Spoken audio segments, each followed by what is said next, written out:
You have it all here in Vegas. I want to build a program that has the opportunity to go compete for championships year in and year out. I want to build something that maybe hasn't been done. I want to go compete for a national championship in football. People are like, you what? But we're a game away from the playoffs last year. We're a game away from a first-round bye last year. That puts us 2 games away from the national championship game if we can get there this year. I mean, you come watch us play. I talk about it. I want to be a team that plays with relentlessness. Listen, a coach, you always want to coach. You miss being around the guys. You miss being around the locker room stuff. The football side of it, the crazy side of it. Plans for me to get the program in place. And as the head coach, I plan on being here for a long time. I chose to come. I didn't have to come here. I chose to come here. I want to be here. You look at the culture of a school. What does the school need? How do you build an energy around the school? When you look at the plan of our plan to win, how we will win and how we build a program, it's an outline. And what I mean by that is the specifics you write in based on the school. And so I think we were never afraid to think outside the box. So we always continued to look and evolve. And today on the Unafraid Show, we are joined by head coach of the UNLV Rebels, Mr. Dan Mullen. Welcome to the show. Oh, great to be with you. All right, so I think the first question that everybody wants to know is, why did you decide to come out of the booth and stick your neck back out as a college football head coach? You know what? It's interesting because over the last couple of years, I've had a lot of different opportunities, and I was enjoying, the TV life, but all the different opportunities, people that would call and offer me jobs, just none of them got me that excited. I always put it this way. I was always trying to talk myself into why I should go take that job. Yeah. And if you have to do that, that's not for you. Yeah. And, so when this opportunity came up, obviously Barrie leaves to go to Purdue. I see, I know that 'cause being in the media, right away, all the stuff going on. Don't really think much about it. Then we were coming out here for the Hall of Fame dinner and Eric Harper, the AD, said, hey, can I grab you for a quick meeting? We go and meet, and I start really looking at it and thinking about it. In today's college football world, are there things in place here that you need that would excite me to come back to going to coach? Listen, a coach, you always want to coach. You miss being around the guys, you miss being around the locker room, miss being around, like all of that stuff, the football side of it, the crazy side of it. But the situation had to be right. And when you looked at UNLV, we have great facilities. We're playing in an amazing stadium. We're coming off being a game away from the college football playoff. There's so many things in place. And in today's world, I think that this is a sleeping giant. And I said, hey, you know what? I don't have to come and rebuild. I don't have to come and build. We have to come take the next step. That got me really excited. Obviously, in the last couple of years, having some free time, I've come and spent some time here in Vegas. I love Las Vegas, love the city, love the people here. I've gotten to know a bunch of people in the community, and I think that really helped. And when you added it all up together, I just said, hey, I think this is the opportunity we've been looking for, and I was excited. I've been excited ever since the day I said yes. Part of taking a job is your family takes the job with you. So how was that sell to the wife and kids? You know what? As Megan always, she's like, weren't we retired with this comfy TV job, kind of like pseudo retired? Now we're moving all the way to Las Vegas. So, I think though my kids are so excited to be back in it. I mean, they've missed it. My son grew up in the locker room. I mean, he's a freshman in high school right now. He's used to being around the team, used to be around the players, used to game day. My daughter, she loves the excitement. I think they're really excited to move here to the city of Las Vegas. I think that's the big part of it. The hardest part when you're doing this is getting settled, right? You have the temporary part of the move. I mean, my kids are finishing up the school year back, where we're living in Georgia right now, and so they're finishing the school year there. They, being a ninth grader and a seventh grader, they have events, they have teams, they have all these different things. So, hopefully that we wrap all that up, and then this summer head out in the family. We finally get to move into a house. Yeah. I get to be settled. I've been kind of. I shouldn't say that. Like, I've been taken care of in some pretty decent little places. Yeah. But you want. Yeah, but it's not home. You're living out of a suitcase still for the most part. For 6 months and jumping around and staying at this place, at this place, at this place. It'll be great to get settled and have the family here. Get going. Yeah. So there's been so many coaches that have talked about, oh man, I want to get out of college football. And that's kind of the narrative that some people have been playing in the media is that, oh, coaches want out of this crazy landscape. But you decided, you were on the outside with a nice cushy job and said, I want back in this. What about the landscape and all the changes with NIL, the transfer portal and everything else excited you? Well, I think when you look at things, and being on the outside, I think a lot of the coaches that have gone through that over the last 4 years, they look and they say, it's so different. And they're trying to change day to day. I think that's really hard to do, and I really understand where they came from. I paid a lot of attention to it, being on the outside.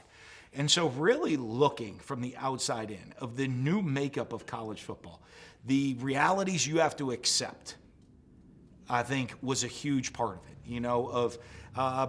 and what goes on, how you build a team. Yeah. Coaches are very routine oriented. I mean, I have like a list. I have a long thing, calendar. So you can look and you can say, hey, January.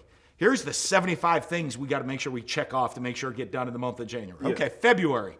Well, that calendar, all of it's changed. Yep. All of the team building, all of the routine, so many different things have changed that you're doing in today's world. Yeah. And you have to come to accept that of, hey, you're looking you used to build a program 4 to 5 years in advance. I used to be able to tell you, say, hey, 3 years from now, we're going to be pretty good. Yeah. I got this group of guys. They're young, they're growing, they're talented. They're not ready yet, but we're going to be pretty good in a couple of years. Like, this is going to be a special team. Now you're looking 1 to 2 years.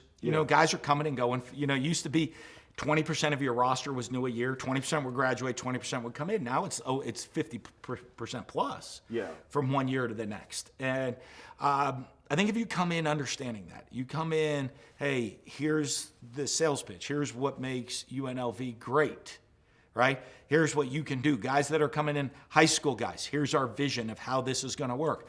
Transfer portal guys, this is our vision of how this is going to work. I talked to guys and said, hey, a lot of guys are like, you're going to go recruit somebody. You spend 3 years recruiting them. You get them on campus. You develop them for 2 years. And they're like, I think I'm going to enter the portal and go somewhere else. Yeah. As an old school coach, like you can't even fathom that. You're like, what? The team first. Like what? Like it just blows your mind. And you got to come into this and saying, hey, we're looking year to year. Here's where you're at. Hey, you have this opportunity. Someone's going to go pay you $1 million. You might want to consider going to do that. Yeah. I think you have to be able to sit down and talk to kids and be honest with them and lay it out and say, hey, there's a lot of guys though. The thing that worries me for a lot of people, and I share with our guys, is too many kids are skipping the developmental stage. Hey, I went to this school, wasn't perfect, I'm transferring somewhere else. I went there, I didn't play. Now I'm transferring somewhere else. When are you going to develop? Yeah. And I think that discussion, how we're going to develop you, here's a plan for your development, here's how we're going to get you from A to B to C to D. I think when you look at those steps and you come in, and if a guy's saying, hey, if a guy came into me right now and said, hey, coach, I think I'm going to transfer, I'm going to say why. Yeah. Like, let's go through it. Let's just make sure we're doing this for the right reasons. And if it checks the boxes, great. Yeah, hey, then that's the good thing.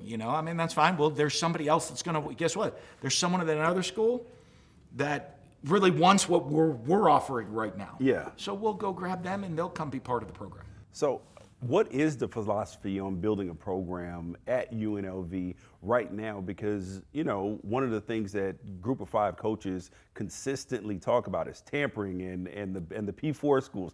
Oh, they're offering all this money like you talked about. So what is the plan? Well, the plan's for me to get the program in place, right? And as the head coach, I plan on being here for a long time.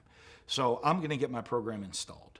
Okay, and then there's going to be the stability. Once I have that installed, there's stability. I think there's guys that are going to look and say, okay, hey, they're going to have this style of offense, this style of defense.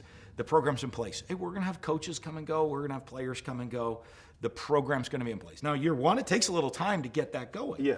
But I think it's going to be really encouraging. High school guys are going to look and say, okay, how are you developing players, high school talent, and how do you develop to get them where they need to be?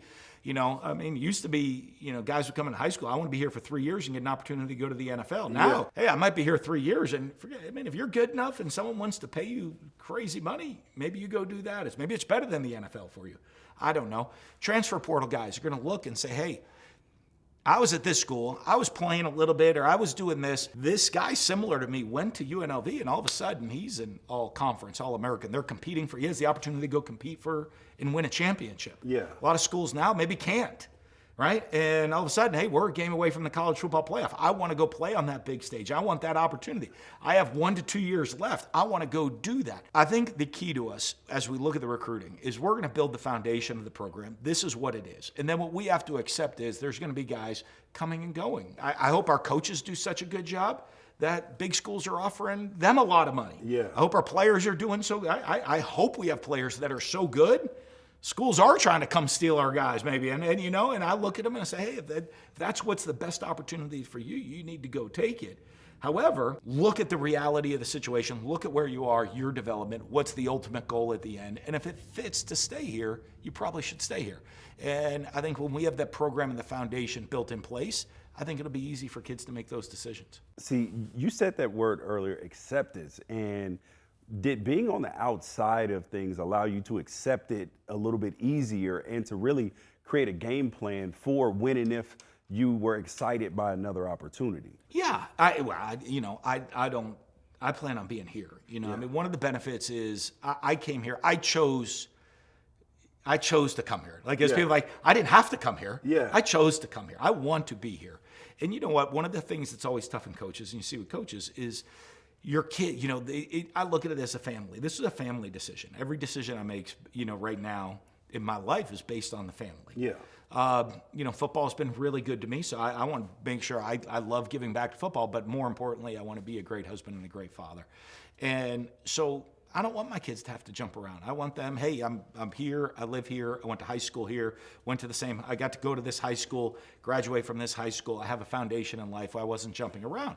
So I think when it comes to that aspect of it, for me to build the program is, as people look at UNLV, is there's going to be a certain level of stability. Yeah.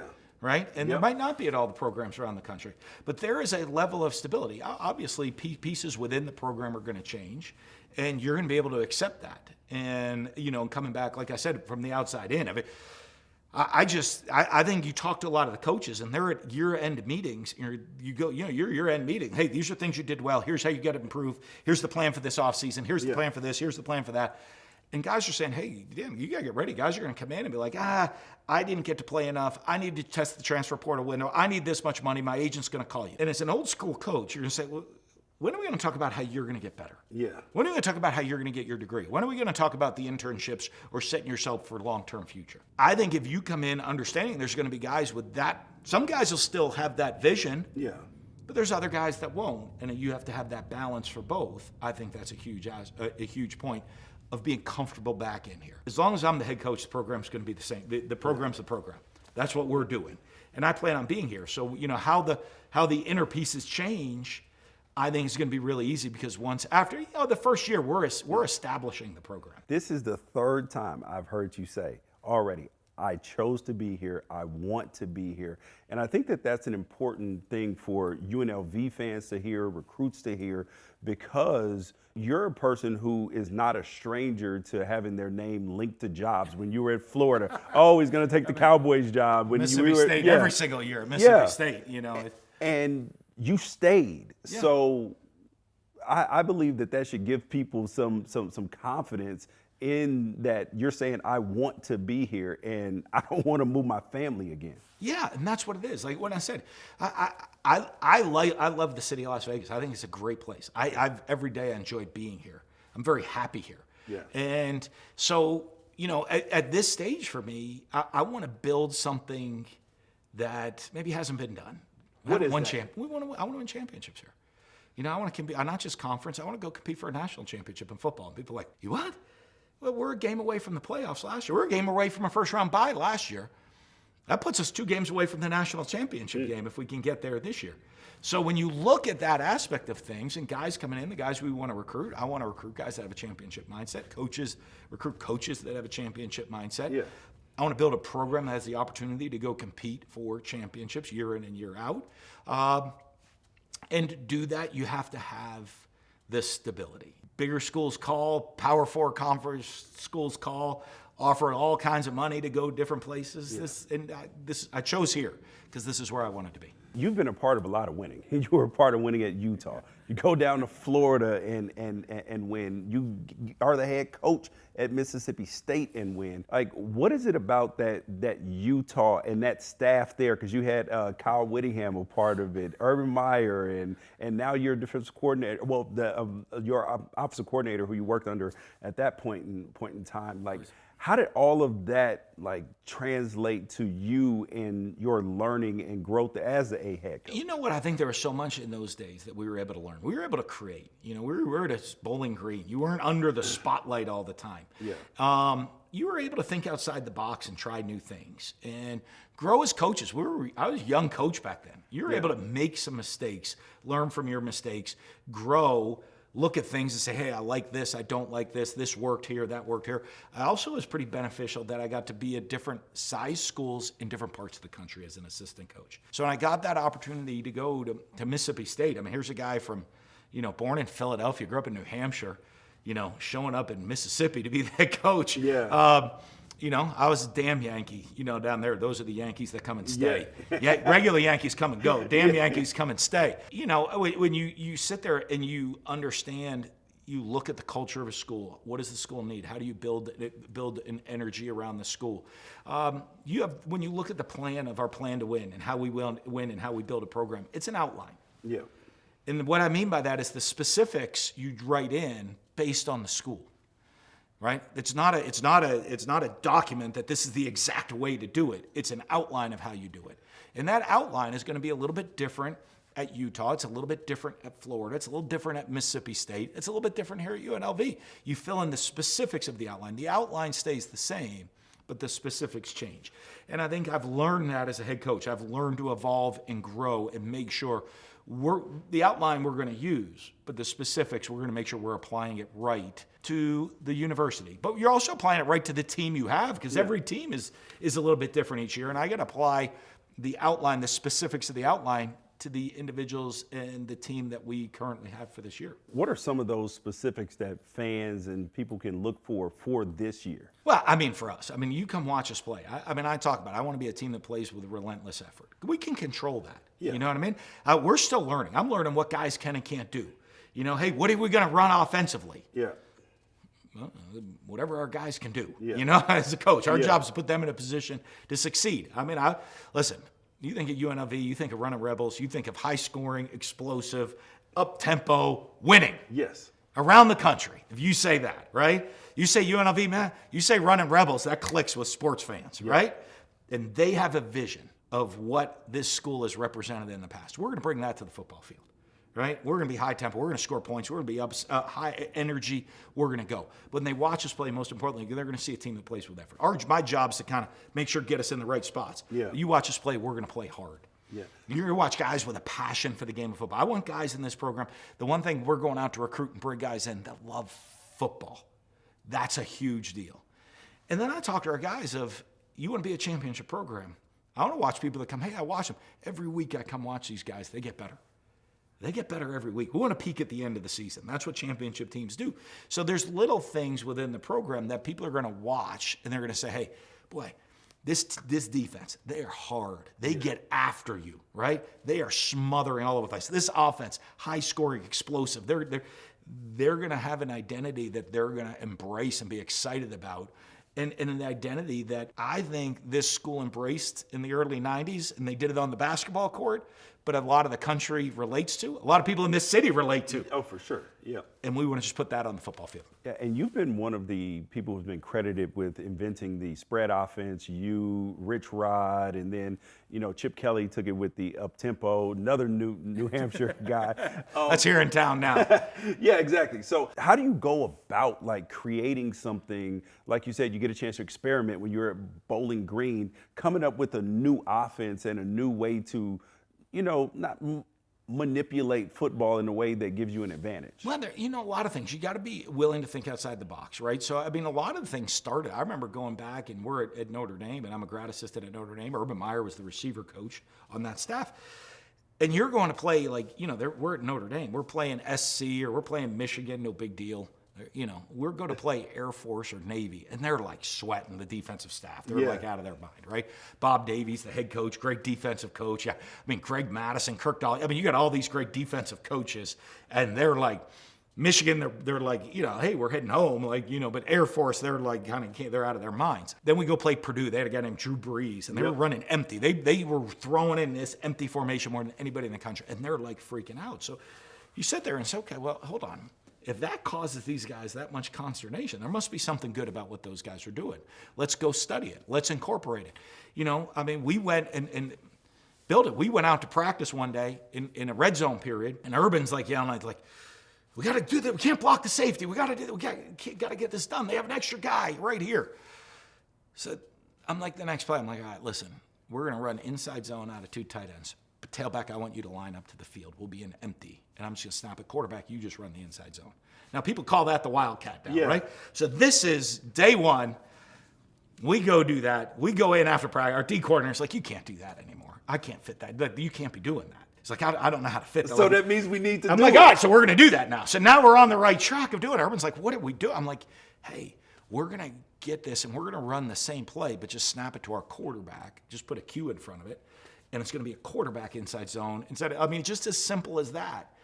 And it equated the numbers. So that, you know, all of a sudden, we're at practice one day, and we're running a zone read, and all of a sudden, Alex Smith, we're at Utah, pulls the ball, and he's running. The guy did the wrong thing, but he was open. He threw it to him. Like, ooh. So what if we you know, this RPO? What if we run, instead of just zone read or just option football, it's option run and pass football. Yeah. And you just kind of like stumbled upon some things. A guy runs a wrong route, and you're like, oh, hold on. It caused some problems for the defense right here. Let's look into that. And so I think we were never afraid to think outside the box. There's a lot of coaches out there say, hey, coach, I want to run this play. Greg, show me it to me on film. I said, I don't have any film on it. I just was sitting there drawing some things up. I looked. I said, what if we tried this? And in those days, we tried it. And then we tweaked a lot of it, you know. And then when we left Utah, we got to Florida. We had done mostly 4 wides, you know. Or our tight end would come and be more of a wide receiver motion body. You know, we'd be really spread out, or we'd motion a running back into the backfield. We got there and we said, okay, well, right now our personnel, this doesn't fit with the league. We're struggling with some things. Guys are learning how to defend this. So we added a tight end. We added a fullback some and an H-back to go do some gap scheme plays. We were all zone scheme back then. So we always continued to look and evolve. And I think that really helped me when as a young coach. I was 32 years old, and I get to Florida as the offensive coordinator. And we're coming from Utah, and you know, you're a young guy. You think, I got all the answers. Yeah. I got all the answers, right? And we had this great offense. We show up, and we're struggling in certain areas. So we, you know, whether it was, I learned, I said, well, our personnel's different. Yeah. Some of the schemes we're facing are a little bit different, and we need to tweak some things. And that was a great learning curve of making sure, you know, hey, you're always evolving. You're always trying to, like, football's an evolving game. You never have all the answers, you know, and your job as a coach is, are we sound? Am I putting guys in a position to do what they do well that takes advantage of the defenses we're playing on the offense side of the ball? Same thing defensively. You know, if you have depth issues, I mean, I've been on staffs before, really concerned about linebacker. We don't have a lot of depth. Okay, well, you better create a 1 linebacker defense. A what? Well, we got a bunch of D linemen. Okay, let's play a 5-1. What? Sounds like cooking. Get some ingredients and figure it out. And don't be afraid to experiment. Don't be afraid to try. Don't sit there and say, this is our system. You have to do that, even if the players don't fit and can't do it. Yeah, and you've been a part of some really great leaders at quarterback. You mentioned Alex Smith. You've had Tim Tebow, Dak Prescott. How important is that to building a championship culture and having a great leader at Q? I think it is the biggest thing, because people come and say, you know, they've always, you're the QB whisperer or whatever, right? If I lined all my quarterbacks up, you'd say there's no way all those guys had success running the same offense. Well, part of it because they have such different skill sets. Yeah. And they, you know, some are unbelievable passers, some are great runners, some can't run. They're all over their skill set, size, speed, everything. And I said, okay, so my job is, what do they do well, right? I mean, I was coming from, I leave Mississippi State with Nick Fitzgerald as my quarterback, the Southeastern Conference's all-time leading rusher as a quarterback. With Kyle Trask at Florida, he couldn't run out of sight in a day, you know? So what do? Okay, well, we're going to throw for 400 a game. We were running for 400 a game. I'm going to tweak around those strengths of those guys. But it gets to the most important part of the quarterback position, which is not throwing. It's not running. It's the intangibles: mental, physical toughness, leadership, decision-making. Those are the things, right? Yeah. Do they have these intangible qualities that make them a great quarterback? Then they do. Dak, a Tim Tebow, a Dak Prescott, ultimate leader. My job then is say, okay, Dak, what are your strengths? Make sure I'm going to build the offense around what you can do well. If you're a great runner, we're going to run the ball. I mean, you have a Tim Tebow, bull in a china shop. We're going to run him between the tackles. Nick Fitzgerald's tall and fast. We run him to the perimeter, right? Alex Smith, run to the perimeter. You learn. My job is to put those guys. They got to have the intangibles. And what I'm going to do is help develop you, help you grow. I'm going to make sure you understand the fundamentals. We'll really teach you the techniques and fundamentals of the game. And then I'm going to highlight your strengths within our offensive scheme. Okay, so now I got a tough question for you. Yeah. All those quarterbacks I named, Alex Smith, Tim Tebow, Dak Prescott. You got to start one to win the national championship. Who are you starting? That's such a tough call because they're so different. The easy answer is Tebow because we did. Yeah, yeah, true. And we won. Yeah. We didn't have that chance. I think they all have different strengths. And I think all of them is depending. You give me my team. Who's my team as a whole? I'll throw in Kyle Trask. I don't want to throw in Kyle Trask if I don't have great receivers. But if I got some great receivers, right? I got a Tebow. The thing that made Tebow so good, we had a Percy Harvin. We had a couple of Swiss Army knife guys. So we could do so many different things with guys going in different directions, more than just being a pocket drop back team. Alex Smith. Alex is just the best, smartest guy you'll ever been around. We were such a young coach and simple back then. If I had Alex now, man, it would be so wide open. He'd be calling, checking plays, he could process, he could handle so much information. And then Dak's probably the greatest leader guy I've ever been around. You know what I mean? So did you know that he was going to be successful in the NFL? Because people looked at him as, he's more of a runner, and he's now one of the best passers in the NFL. Yeah, but he always developed, right? I always said that to people. I said, look, from year 1 to year 2, he got better. Year 2 to year 3, he got better. Year 3 to year 4, year 4 to year 5. He got significantly better every single season he was with us. Now, his statistical best year was his junior year, his redshirt junior year, his 4th year with us. We're number 1 in the country. We have a great surrounding cast. We have a veteran O-line. A bunch of 5th-year senior starters, 3-year starters on the O-line. We were a great football team. Yeah. And the next year, a bunch of those guys leave. Well, he's a much better player, but his stats aren't the same. We don't win as much. He doesn't get as much hype the following year because, we finished 9-4. And so I think when you look at that, but I look at people, I'm like, he got better. Then a lot of people say, hey, can he carry you to a Super Bowl? And I was looking at people, I said, I don't know. I said, he can lead you to one. Yeah. I said, who can carry? Back then when he was getting drafted, that was I think pre-Mahomes. Mahomes was just pre-Mahomes even. Right now, you look in the NFL and say, okay, if you're going to go to the NFL, what quarterbacks in the NFL can carry you to a Super Bowl? Maybe Patrick Mahomes. Yeah, that's it. Maybe. So you want somebody that can lead you there, and he can do that, and that's what I told everybody. But you look at him in the NFL. Every year in the NFL, he's gotten better. Yeah. You said, boy, he's a great passer. Of course he is, because he works so hard to get better every single day, and he has since the day I met him. Final question about the past. Yeah. But do you think that you would have been able in this NIL era to keep Tim Tebow and Chris Leak? Yeah. Now you have to understand though, the year I was switching them, Tim was a true freshman, Chris was a senior. Yeah. So yes, because they knew a plan going into it. So Chris would have been the starter and he would have been the star. Tim would have been this hot recruit coming out of high school and knowed his role that year. I think as time progressed, it would get a lot harder. NIL is based off of Tim Tebow, right? He's one of the original guys. He won, as a true sophomore, he won the Heisman Trophy. His legitimate NIL value, never mind the fake NIL, which is what the collectives are paying the kids to go to the school, right? His legitimate endorsements, I think he was voted when he was in college, when I was coaching him in Florida, he was one of the top 10 most recognizable athletes in the world. He was on crazy. Roger Federer, LeBron James, Cristiano Ronaldo. He was in a list with those people. And I'm like, okay, I think keeping him in IL would have been probably pretty easy because he would have been making more than anybody in college football history, you know, to have Tim Tebow there. I do understand what you're saying. It would have been hard. I look back to Mississippi State, and you go to 2014, the year we were number one. We had a lot of guys, homegrown guys. We recruited, we grew, we developed, you know, and we had a bunch of experienced veteran players. In today's world, I don't know that those guys would have stuck around for 5 years. Yeah. I don't know that you would have been able to keep that type of team that you're building together. I know you wouldn't have.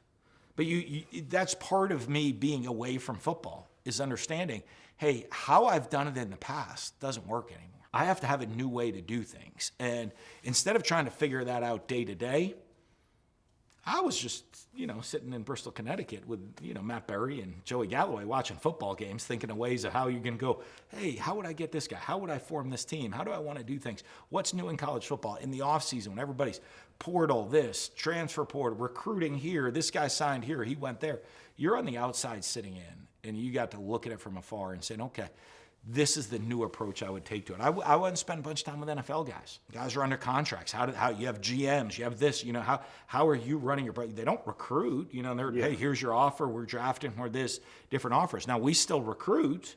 You're recruiting the heck out of high school kids, you're recruiting transfer portal guys still, but there's a business side to it as well. And so you start to, how do we spend some time with some NFL GMs and say, hey, how do you integrate the old college way and the NFL way? Because we're kind of in between. Yeah, exactly. Who are some of those guys that you got a chance to spend some time? Share those. I can't give away those secrets. They might not want to know who they were giving out that information. But there's some really good ones, and it was I think educational on both parts. Of them looking and saying, hey, are there any of these old college ideas we can apply we've never thought of doing? Because this is how we've always done it in the NFL. And I'm looking and saying, hey, tell me your ways. I'm like, okay, well, we're not the NFL. We still have recruiting. We have all these things. But what parts can we take to make the program work today? The things that matter the most to me are faith, family, fatherhood, food, and sports. And you're deep into the fatherhood part. You talked about, you know, putting up roots and everything. And you have a son who is a standout basketball player as a freshman. How is that with you? You know, because you are a college football coach. I do love food, though, too. I love some food, too. And it's great food here in Vegas. Oh, so, hey, you have it so all. So make sure you stay stay in the treadmill. Make sure you have it all here in Vegas. As a father, though, right? So you're getting a chance to watch your kid develop and be a big-time basketball player. How do you manage, like, wanting to coach him versus being dad? I always let him know. I'm like, we'll talk after games and stuff. I'm like, do you want dad or do you want coach? I kind of let him pick which one he's going to get at different times. Yeah. You know, my wife, more than not, he gets coach, unfortunately, and my wife gives that. I always say this.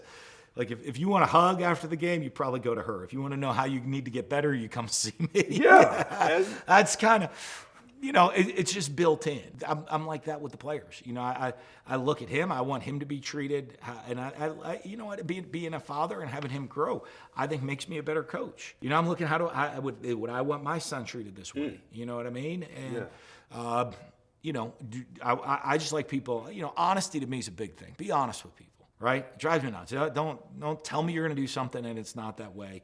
Be honest with me, right? And I'm honest with our kids. I'm honest with a lot of the guys. Hey, you know, this is the role I see you being in here for us. Oh, but I think I'm this. Okay, you might think you're that. I'm not here to trying to ruin your dream. I'm not doing. I'm here to be real with you and honest with you. I've done this for a long time. You know. This is, here's where you need to get better. Here's where you're weak. Here's the things that are going to prevent you from potentially achieving your goals. Be honest with them in that way, and you want to treat them and you want to help them get them better. You know, I mean, I'm the same way. You know, coach. I want guys to coach my son hard. Yeah. Show him things. I don't, you know, out there. Hey, if he does something wrong, don't yell and scream at him. He does something wrong, coach him on how to do it right, and make sure he's developing and getting better. But don't be afraid to coach him. If he does something wrong, don't sit there yeah, just sit there on you. You're a coach, you know. Teach him, you know. Show him, hey, this is how you improve, how you get better every day. How much of that is hard for other coaches because you are Dan Mullen? Well, I'm Cannon's dad more when I try to go to those games. I try, you know. You know what? I was. Rick Neuheisel and I were laughing at this when we were doing all the media stuff together. He said, there is a special creature on earth that is a coach dad on the sideline or basketball court, football game. He's like, they really should put us in a glass box at the end of the field or on the court somewhere, and people just pay money to watch. It's hard to just. No, I know, because I try to bite my lip a lot. I can tell you probably 2 to 3 times maybe. I probably yelled out like, "You need to do this." Basketball. I don't listen. I try to I'm a coach. And I understand what I don't know. I ask questions when I go to basketball. I ask tons of questions. Yeah. Because I want to know what I don't know. Mm-hmm. I'm not going to sit there and preach to be an expert. Now, when he was playing football in middle school and all that, you are the expert. Well, that's always tougher. My wife was yelling at me one game. I'm like, I'd whistle. He'd look up. I'm like, throw this to this. Like, hey. And finally, I'd kind of jog down over the fence. And I'm like, the coach would look over. I'm like, hey, come over here. Just run there was timeout. I'm like, run this or touchdown. I just said, I don't want to be a distraction on the sidelines. Yeah. She's like, you don't want to be a distraction. You're the biggest distraction. You're yelling stuff from the stands. You're the biggest distraction I've ever seen. Just if you want to go on the sidelines and coach them, go down there and coach, or sit up here and be quiet. I'm just trying to help out. So there's a couple times I probably yelled out. I shouldn't have, but that's happened. Part of being a dad. That's part of being a dad. But I try as best I can to sit quietly and talk to the guys afterwards. I go to them. Teams my son's on, I like Dad. I tell the coach, I said, if I can help you, let me know. Yeah. I've done this a long time. If I can help in any way, let me know. And it's interesting. You'll get questions. One of the interesting ones you get is talk to me about recruiting. For these guys, because there's a lot of them. There's perception and reality. They're hearing all this different stuff, especially younger players. And I said, okay, I'm going to go in. I'm looking the first place you're going to see is, hey, get his grades. Can he get into school? If he doesn't take care of business in the classroom, do we really want this guy? Is he not serious? Is he immature? Go around school, find out about his character. What do people think about him, right? In school. I said, if I go out there on the practice field, okay, and if you're the last one in line for every drill, I'm at practice for, I don't care how good you are. I'm there for 5 minutes. I always tell our guys here, the NFL scouts are coming. They don't want our third best defensive end. Yeah. So unless you're right, they don't want the guy. Hey, they're going into their thing. They're going to their draft meeting. Hey, they have 2 guys that play harder, but this is the guy he's the 3rd hardest playing guy on the team. No. If I'm the head coach, I'm like, what? I want the hardest playing guy on the team.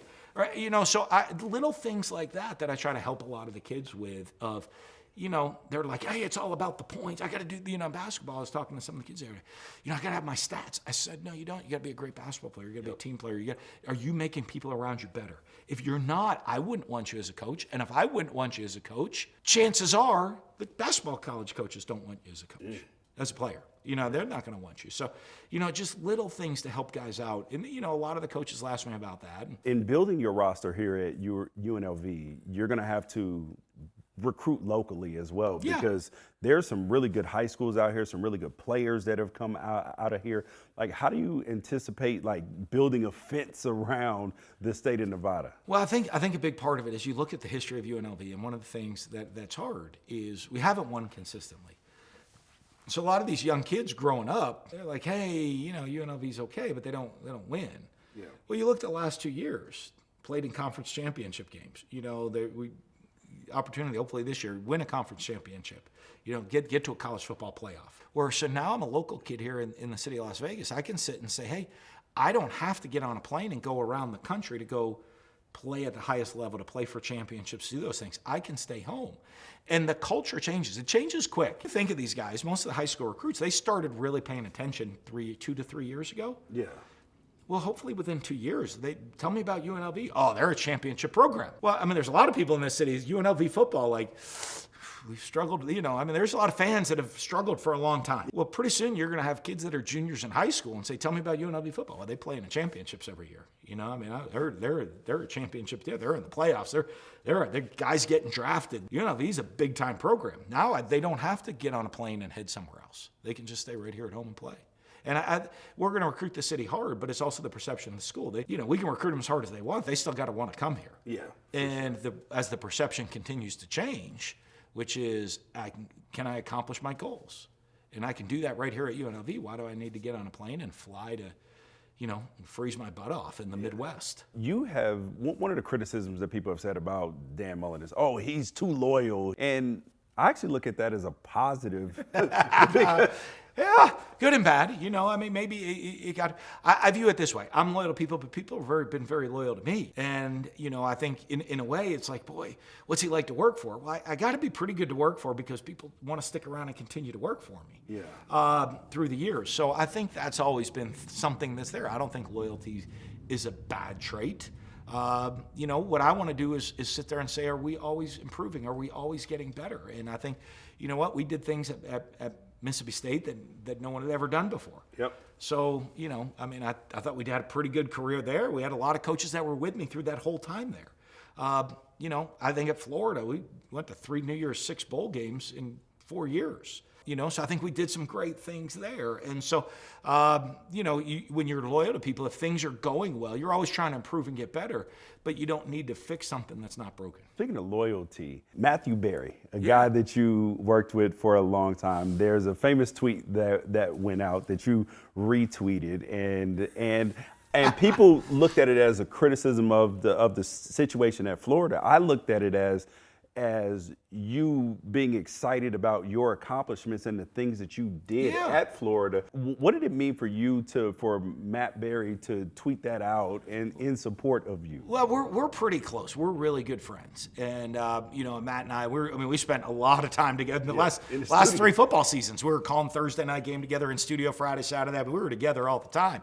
So we're really tight and close.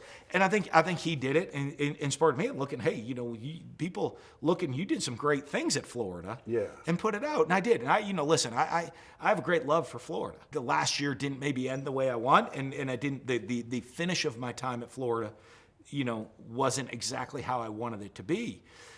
But in the 8 years I was there, we went to 3 New Year's 6 bowl games, won 2 national championships, 3 New Year's 6 bowl games. That's 5 of the 8 years we're in today's world would have been in the college football playoff. 5 of those 8 years.